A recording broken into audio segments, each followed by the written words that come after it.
Jadi yang potong sini sih kok. Iya.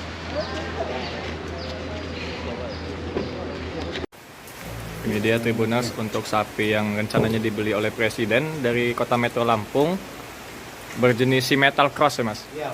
Jenis metal cross dengan berat lebih dari 900 kg Tribuners. Jadi pemilik dari sapi ini merupakan warga asli Kota Metro Lampung, tepatnya di Kecamatan Metro Utara dengan bernama M. Akbarudin. Dan sebelumnya sapi ini sudah diseleksi dari daerah lain yang ada di Provinsi Lampung.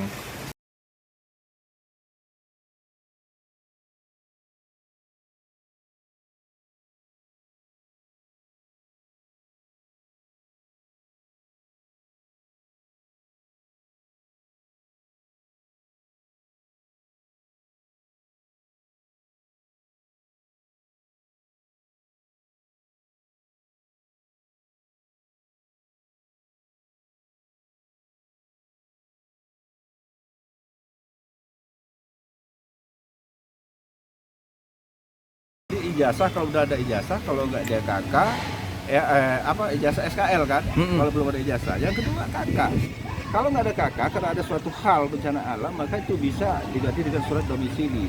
Domisili yang bisa dikeluarkan oleh RT ataupun RW. Ya kan? Tapi dilegas oleh lurah ataupun kades. Yang ketiga, akte kelahiran. Yang keempat, nilai rapot dari semester 1 sampai semester 5. Yang keenam, surat pernyataan sikap orang tua. Ini mutlak. Apabila salah satu ini tidak terpenuhi oleh kita, maka itu dinyatakan gugur, ya memang salah.